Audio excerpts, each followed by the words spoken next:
Shri Murasoli Maranon. After listening to the speech of the former Prime Minister, Mr. Gujarat, I am compelled to think that the tests and the counter tests are dangerous and foolish in equal proportions.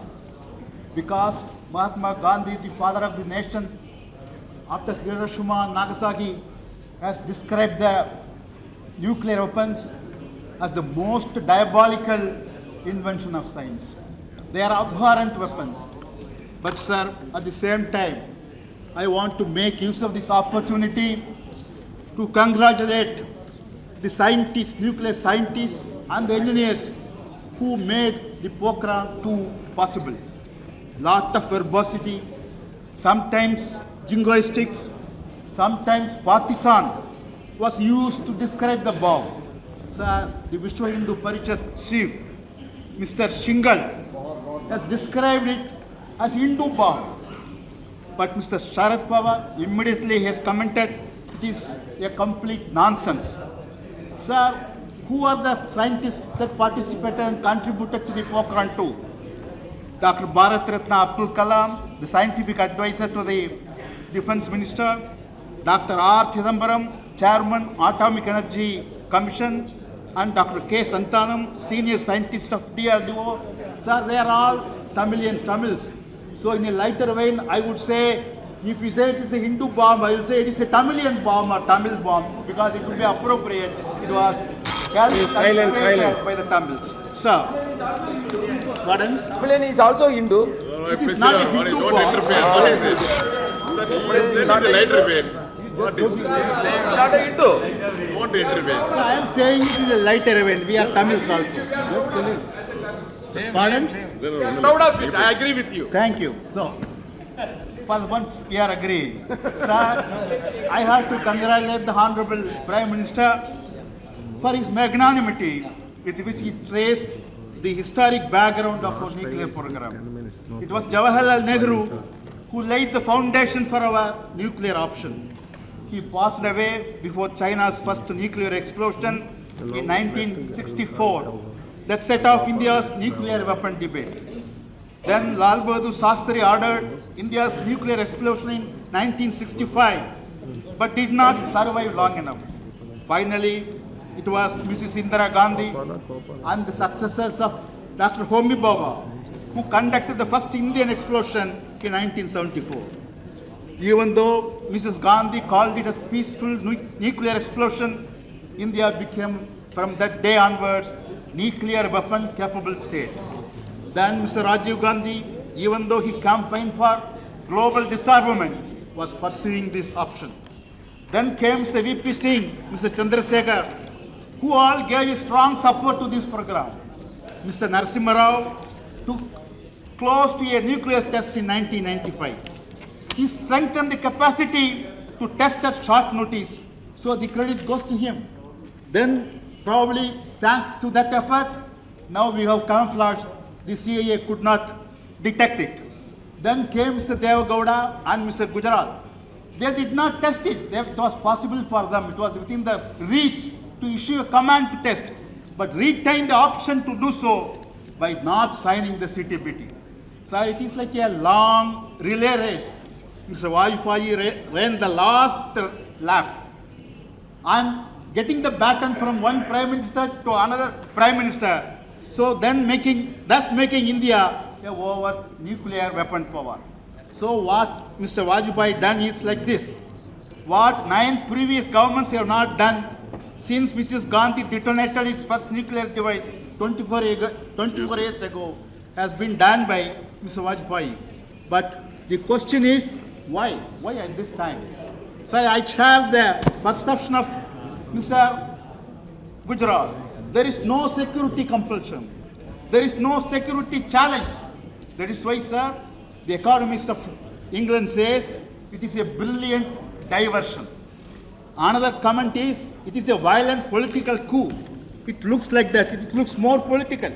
So what is the new security rationale behind Pokhran 2? It has to be explained to us.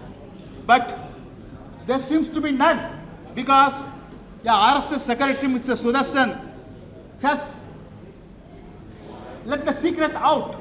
He has said, even during the 13-day tenure in 1996 of BJP regime, they wanted to do it. Because the time was short, they did not do it. So there is no security concern. They wanted to do it, they did it. Sir, how does the world look at us? That is a pity. Sir, you have done it at a time when lot of denuclearization is taking place all over the world. It has happened at a time when they have denuclearized 6 new nuclear weapon potential states: Brazil, South Africa, Argentina, Ukraine, Belarus, and Kazakhstan. 20,000 nuclear weapons were decommissioned. At that time, when, for example, other countries from Taiwan to Iran, they are waiting to do this kind of nuclear explosion. So Saddam Hussein and the mullahs of Tehran, they may go for nuclear explosion. At this point of time, we have done this. So there is a feeling we have revived the menace of nuclear war. Sir, here is the comment from Financial Times of London. It says, quote, "The end to the Cold War has removed the menace of nuclear war and therefore the momentum to nuclear disarmament. India has now revived the menace." Sir, we are guilty of reviving the menace of nuclear war. Sir, what have you done? Sir, what has happened because of Pokhran 2? You have reversed the time-tested policy of our nuclear restraint, supported by national concerns.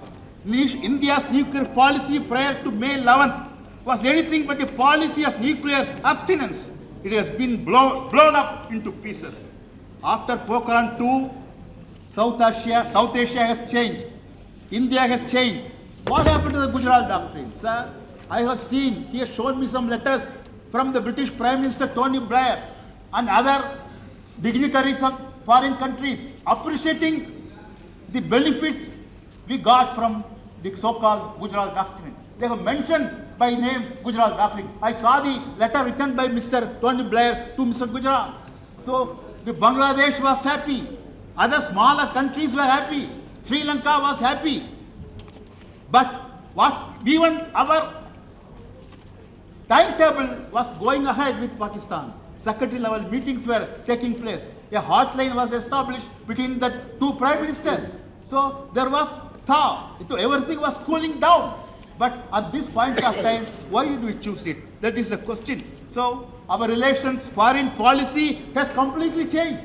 It is outturned. What happened to the Simla agreement? So the Gujarat Doctrine seems to have been thrown into the dustbin of history. I don't know whether we are still sticking to Simla agreement or not. I think it is for the Prime Minister to give a reply. Sir, with Pakistan, our relation is at its worst since Operation Bastard. China, Mr. Vajpayee went to China in 1979 to create normalization of relations with China. Now, our relations are arguably at its worst since 1960s. So, what I would like to ask the Honorable Prime Minister is, redefine the foreign policy of India after Pokhran 2 and the Pakistan bomb. Sir, Pakistan action is not unexpected. So we were flexing our nuclear muscle, they were doing it. So Newton's law has worked. Every action will have a reaction, opposite and equal. So they have done it. But we know, since 1987, they have got the bomb. They have openly agreed to it. But now, what they have done is, they have done the last turn of the screwdriver. They have got all the materials. We know where they got the materials. The Jane's Weekly has made it very clear. Part is acquired, part is clandestine, and part is developed. So by begging, borrowing, or stealing, they have created a bomb. So it is a culmination of a clandestine program. What is the result? Sir, I like to quote what a very conservative newspaper like Hindu says. Sir, I like to read. Quote, "Sir, what Pakistan's detonation of 5 nuclear devices yesterday, indicating an inevitable succumbing to the pressure of the arms race initiated by India under the stewardship of Vajpayee administration, it is painfully clear that the region is heading for a period of grave crisis."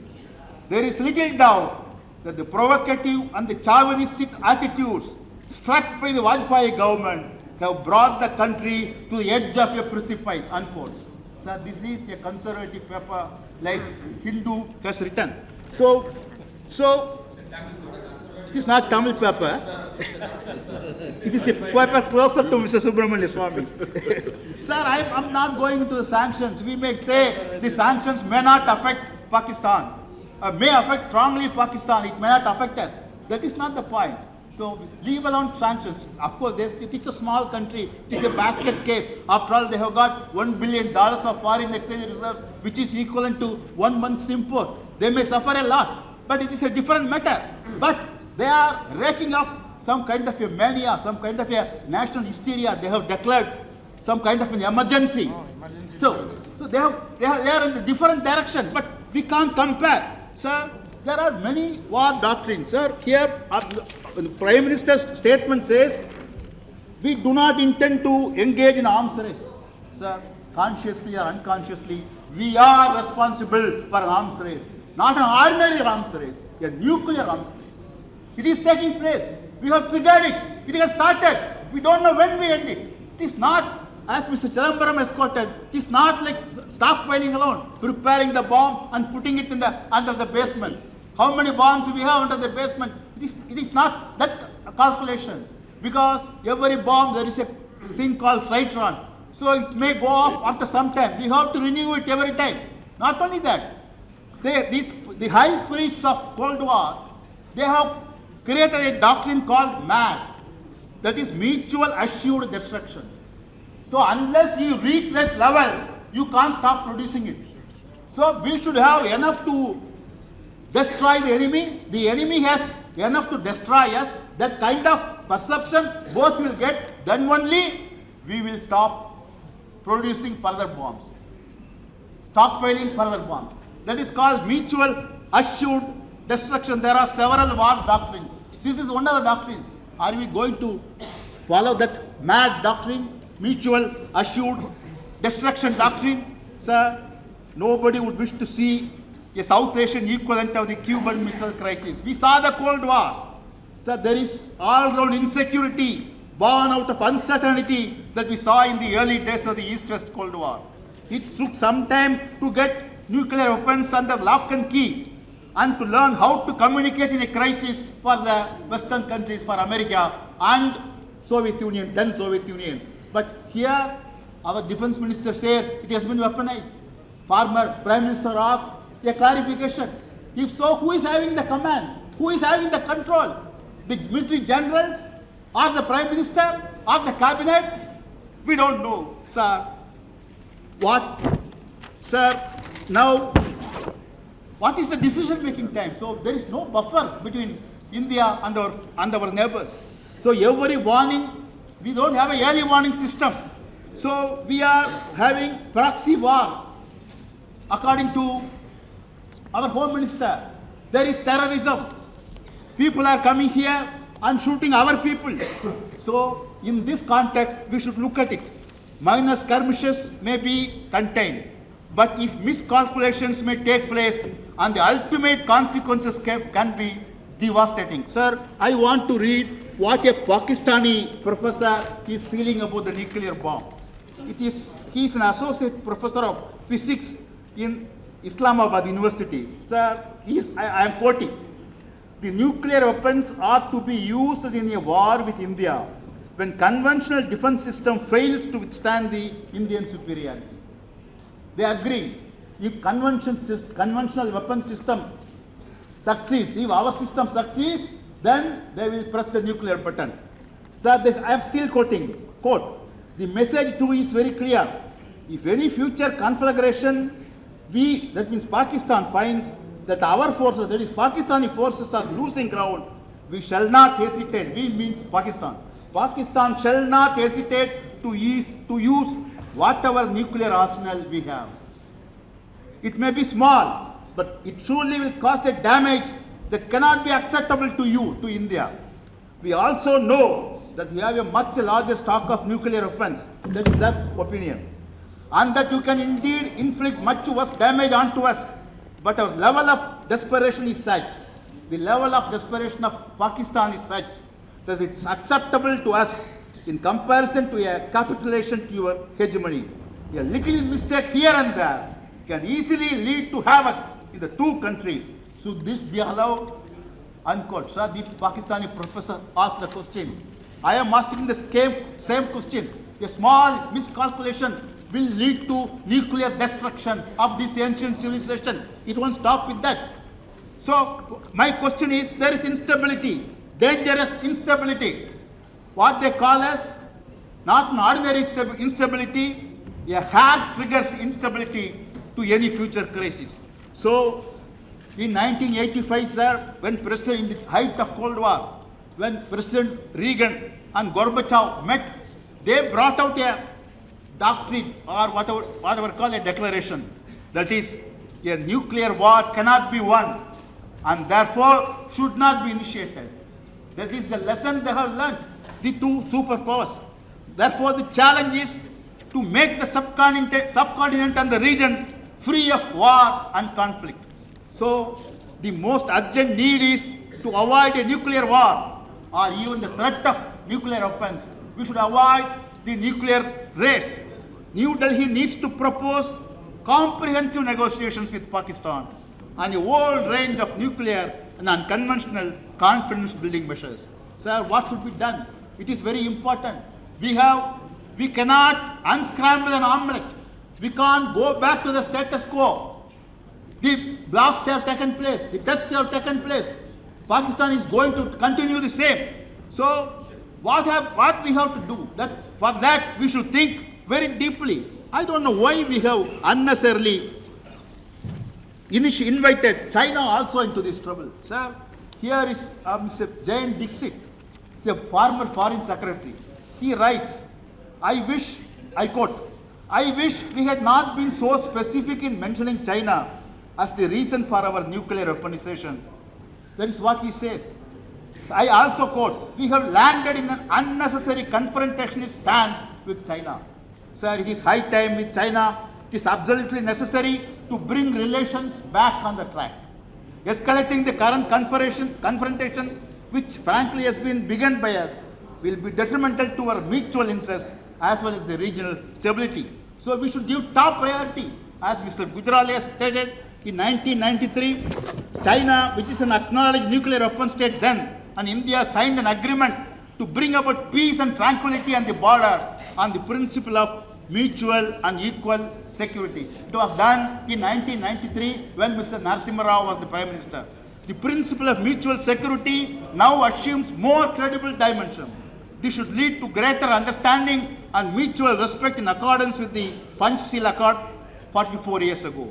Therefore, I would request the Prime Minister to start the process of concluding bilateral agreement on no first use commitment between China and India. China has such an agreement with Pakistan, with Russia. So we can also have such an agreement. Pakistan was offered an agreement more than 4 years ago not to attack population centers and economic center. A similar proposal may be revived even if Pakistan continues to make hostile statements. So as Mr. Gujral has suggested, we should start talking with Pakistan. So the urgent need of the hour is to seriously engage in negotiating on confidence building measures with our neighbors. Sir, the world has changed. President Clinton says we are in the wrong side of history. What he means is we can't be considered as a nuclear weapon state. Prime Minister in his statement says we are a nuclear weapon state. So it is not possible. They won't agree. They won't accept. So who are they? That is a different question. But because the MPT cutoff date for admittance of a nuclear weapon power is January 1, 1967, he says we are in the wrong side of history. Now, the United States should understand that history has changed, whether they like it or not. The myth that the world will be governed by 5 nations has been blown to smithereens. NPT has left out countries like India, Pakistan, Israel and Cuba. We know Cuba is not a party because of various reasons. Israel has already signed the CTBT. So India and Pakistan are left. I think instead of imposing sanctions, the so-called global order should acknowledge the reality and include India and Pakistan, and if necessary Israel, as a nuclear weapon power.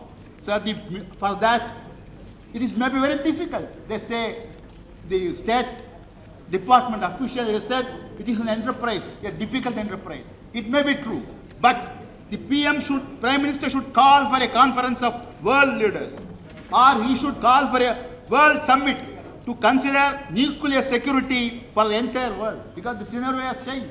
Tomorrow, Iran will explode a bomb. The North Korea may explode a bomb. It may be bombs everywhere. Therefore, for the nuclear security of the world, not only of this region, but the entire world, the Prime Minister should call for a conference or a world summit, because a totally new situation has arisen, and they should evaluate phased program of elimination of all nuclear weapons and evolve security norms. So special envoys may be sent to all countries. I think it should I request the Honorable Prime Minister to consider this. Now, what is the question about CTBT? So several voices are heard about CTBT. Now, we know CTBT, Prime Minister has given a commitment to the British Prime Minister, Tony Blair. Sir, I want to read this news item. The British Prime Minister, Mr. Tony Blair, conveyed what he termed the G8's strong exception to India's nuclear test, and claimed that he, that is Tony Blair, had obtained an assurance from Vajpayee during a telephonic conversation that New Delhi would start negotiations on the CTBT, and that the G8 countries were now awaiting delivery on commitments made by Vajpayee to be, unquote. Sir, we want to know what is the commitment. Sir, regarding CTBT, we know the entire House rose like one man and supported it. We did not be opposed it. Why? First of all, it was not comprehensive. It was discriminatory. It did not address our security concerns. There is no time-bound program of disarmament. So for these reasons, we objected to the CTBT. Now, under the changed circumstances, we may reconsider. That is my personal opinion. I think Prime Minister should initiate a talks with opposition leaders of the opposition, with experts in this field. I think nothing is out of consideration in the sense, because the situation is very serious. Things have changed. So if signing CTBT will help restoring normalcy, then we should consider there is nothing wrong in reconsidering it. Sir, if there is, once again I repeat, if all our concerns are duly addressed under the changed circumstances, we can even consider signing CTBT on the basis of a consensus. If Pakistan also signs, sir, our main and only concern is peace. Sir, I am a pacifist. Already we are spending 2 times more money for the military than for our education, primary health and social service. Sir, what will happen to this nuclear race, this kind of nuclear race? Say a bomb may cost, according to Mr. N. Job, our ambassador, $70 million per annum. It is a small amount, we can bear it. But there are delivery system, the stockpiling, other things are there. I think our priorities will be derailed. There is no doubt about it. Already Prime Minister says this is the bombing, that experiment, testing is the will of the 1/6 of the population of the world. Yes, it is very sweet to hear about it. But what is the fact? Where are the world's poor? The world's poor are not living in Sub-Sahara. They are living in South Asia. They are living in India. Sir, India has 1/3 of the world's poor. Half of all are illiterates with no access to written word, and half of all are child laborers. Sir, India was already a great nation before May 11th. To have become an even greater nation if 40% of its population did not live in absolute poverty. Therefore, sir, I would request the Honorable Prime Minister to de-escalate the tensions, to have some kind of a peaceful atmosphere, not only in India, in the region, in the world. The responsibility is on his shoulders, because they started it. They have triggered the race. Now we should find a way out. We should discuss about the post-Pokhran situation, post-Pakistan test situation. Therefore, in this context, I would say it may we don't know where we will lead to. So they are talking about sanctions. Sir, I am also worried about sanctions. We can have bravado, but sanctions will also affect us in small. It may be small manner, or it may not be like as Pakistan may not be suffering. Sir, here one of the senior elder statesmen of America, Dr. Kissinger, has told in the CNN interview, the long-term interests of both India and the US in the decades ahead coincide much more than they diverge. The US should keep this convergence of interest in mind. There are some friends also of India in America. We don't have such support in the Congress, but we should make use of it. We should try to de-escalate the tension. Sir, that is my wish. I think Honorable Prime Minister will initiate it, sir. If there is, yes, so it doesn't mean I am against the security measures. We are second to none in giving up our life, if necessary, to the security. But at the same time, was this necessary? I am just completing, sir. Sir, we are guilty of initiating a race, an arms race, a nuclear arms race, which is not only dangerous to India, not only dangerous to this region, it is dangerous to the whole world. So in the name of humanity, I plead with the Honorable Prime Minister to bring back normalcy, to de-escalate the tension. In this, sir, I want to finish my speech with what our Chief Minister has stated in the Assembly. There can be a debate now about correctness and the timing of the test. But when it comes to the question of India facing danger from the rest of the world, the country will stand together, transcending political barriers. Thank you.